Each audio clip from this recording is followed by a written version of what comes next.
Party തീരുമാനം party അറിയിക്കും. പാർട്ടിയുടെ പ്രസിഡന്റ് അതിൻ്റെ ഉത്തരവാദിത്തപ്പെട്ട സമയത്ത്, ഉചിതമായ സമയത്ത് പാർട്ടി തീരുമാനം അറിയിക്കും.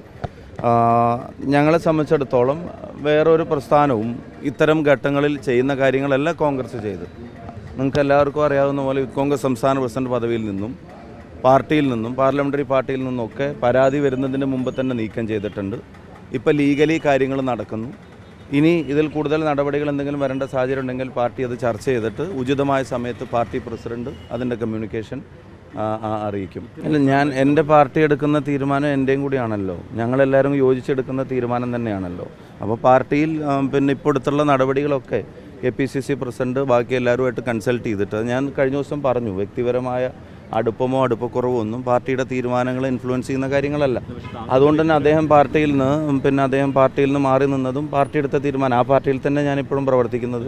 ഞാനും കൂടി ഉൾക്കൊള്ളുന്ന പാർട്ടിയാണല്ലോ അത്ര ഒരു തീരുമാനം എടുത്തത്. പിന്നെ അത് വ്യക്തിപരമായി എപ്പോഴും നിങ്ങളത് ഐസൊലേറ്റ് ചെയ്തിട്ട് പാർട്ടി എന്നെ പറയാൻ അനുവദിക്കുന്നുണ്ടോ അതോ അല്ലെങ്കിൽ താങ്കൾ സംസാരിച്ചുകൊണ്ടിരിക്കുക?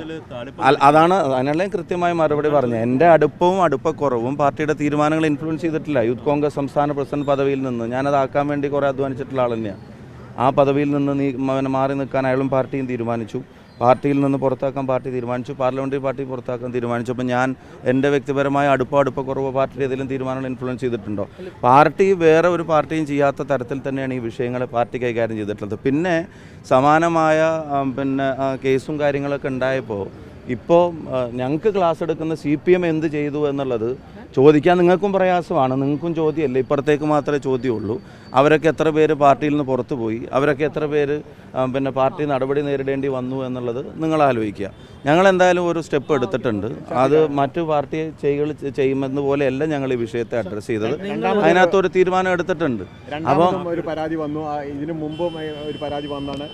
ഷാഫിക്ക് ഈ രാഹുലിനെ കുറിച്ച് ഇത്തരത്തിലൊരു ധാരണ മുമ്പ് ഉണ്ടായിട്ടേ ഇല്ല.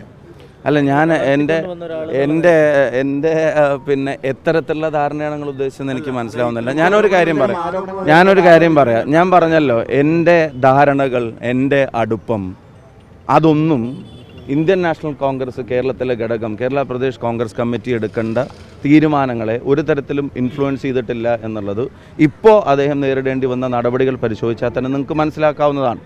മറ്റൊരു പാർട്ടി, ഞാൻ വേറൊരു കാര്യം തിരിച്ച് നിങ്ങളോട് ചോദിക്കട്ടെ. ഈ നാട്ടിലെ കേരളം ഇതുവരെ കണ്ടതിൽ വെച്ച് ഏറ്റവും ഞെട്ടിപ്പിക്കുന്ന അഴിമതികളിൽ ഒന്നാണ് ശബരിമലയിൽ നടന്ന അഴിമതി. സ്വാമി അയ്യപ്പൻ്റെ സ്വർണം കവരാൻ ഒരു സർക്കാർ സംവിധാനം മുഴുവൻ കൂട്ടുനിന്നിട്ട് പാർട്ടിയുടെ ഇപ്പോഴും ജില്ലാ സെക്രട്ടേറിയറ്റ് അംഗമായി തുടരുന്ന ഒരാൾ അവർ ഭരിക്കുന്ന സമയത്ത് കോടതിയുടെ ഇടപെടലുള്ളത് കൊണ്ട് അവിടെ ജയിലിലടക്കപ്പെട്ടിട്ട് ഒരു നടപടി അയാൾക്കെതിരെ എടുക്കുമെന്ന് ചോദിച്ചപ്പോൾ പാർട്ടി സെക്രട്ടറി പറഞ്ഞത് ഞങ്ങളൊക്കെ ഇതുപോലെ ജയിലിൽ കിടന്നിട്ടാണ് ഉത്തമ കമ്മ്യൂണിസ്റ്റ് ആയത് എന്നുള്ളതാണ്. ഞാൻ പറയുന്നത്, കേരളത്തിൻ്റെ ജനങ്ങൾക്ക് ഒരിക്കലും അംഗീകരിക്കാൻ കഴിയാത്ത ഒരു വലിയ തീവട്ടിക്കൊള്ള, അയ്യൻ്റെ സ്വർണം കവരാൻ ദേവസ്വം ബോർഡ് തന്നെ, ആ സ്വർണം കാക്കാൻ ഉത്തരവാദിത്തമുള്ള ദേവസ്വം ബോർഡ് അത് കക്കാൻ നേതൃത്വം നൽകിയിട്ട് അതിന് നേതൃത്വം നൽകിയ ആളെ എത്ര ജാഗ്രതയോടെയാണ് CPM ആ വിഷയത്തെ അഡ്രസ്സ് ചെയ്യുന്നത്? കാരണം അയാൾ എന്തെങ്കിലും ഫർദർ പറയുമോ എന്നുള്ള ഭയം. ഞങ്ങൾക്ക് നടപടിയെടുക്കുന്ന കാര്യത്തിൽ അങ്ങനെ റിസർവേഷൻസ് ഉണ്ടായിട്ടില്ലല്ലോ. എന്ന് മാത്രമല്ല, അത് വ്യക്തിപരമായി ഇയാൾക്കെതിരെ ഉയർന്ന ഒരു ആരോപണമാണ്. പക്ഷെ മറ്റേത് അങ്ങനെയാണോ? മറ്റേത് അതീവ ഗുരുതരമായ ഒരു സർക്കാർ സംവിധാനം മുഴുവൻ നിന്ന് കൊള്ള നടത്തിയതാ. ഒരു നടപടിയും CPM എടുക്കുന്നില്ലല്ലോ. ഒരു കാരണം കാണിക്കാൻ പോലും CPM ആവശ്യപ്പെടുന്നില്ലല്ലോ. അപ്പോൾ ഈ സമാനമായ കാര്യങ്ങളിൽ CPMൻ്റെ നിലപാട് എന്തായിരുന്നു? ഈ ജില്ലയിൽ ഉൾപ്പെടെയുള്ള കാര്യങ്ങളിലൊക്കെ CPMൻ്റെ നിലപാട് എന്തായിരുന്നു? അപ്പം ഞാൻ കൃത്യമായിട്ട് പറയുന്നു, ഇതുവരെ പാർട്ടി ചെയ്യേണ്ട കാര്യങ്ങൾ ചെയ്തിട്ടുണ്ട്. ഇനി എന്തെങ്കിലും ചെയ്യണമെന്ന് പാർട്ടിക്ക് ബോധ്യം വരികയാണെങ്കിൽ അതും പാർട്ടി ചെയ്യും. നിയമപരമായി നടക്കുന്ന എക്സസൈസിലേക്ക് പാർട്ടി വേറൊരു ഇടപെടലും നടത്തിയിട്ടില്ല. താങ്കൾ പറഞ്ഞ രണ്ടാമത്തെ പരാതിയുടെ കാര്യത്തിൽ പോലും KPC എടുത്ത നിലപാട് എന്താ? പാർട്ടി ഒരു കമ്മിറ്റിയെ വെച്ചിട്ട് അതിൻ്റെ തീവ്രത അന്വേഷിക്കുന്നല്ലോ ചെയ്തത്. നേരെ അത് പോലീസിന് നേരെ DGPക്കാണ് അത് കൈമാറിയത്. അങ്ങനെയൊക്കെ കോൺഗ്രസ് പാർട്ടിയെ ചെയ്തിട്ടുള്ളൂ. മറിച്ച് അപ്പുറത്ത് ചോദ്യം ചോദിക്കേണ്ടത്, നിങ്ങൾക്ക് അപ്പുറത്ത് ചോദ്യം ചോദിക്കാൻ അവസരമുണ്ടോ? നിങ്ങൾ കേരളത്തിൻ്റെ മുഖ്യമന്ത്രിയോട് അവസാനമായി ചോദ്യം ചോദിച്ചതെന്ന് നിങ്ങൾക്ക് എന്തെങ്കിലും അവസരമുണ്ടോ? കോൺഗ്രസിൻ്റെ എല്ലാ നേതാക്കന്മാരും ഇത്തരം വിഷയങ്ങൾ നിങ്ങളോട് പ്രതികരിക്കുന്നുണ്ട്, പാർട്ടി നടപടിയെടുക്കുന്നുണ്ട്. ഇതിൽ കൂടുതലൊന്നും ഇപ്പോൾ തൽക്കാലം പറയാൻ ഉദ്ദേശിക്കുന്നില്ല.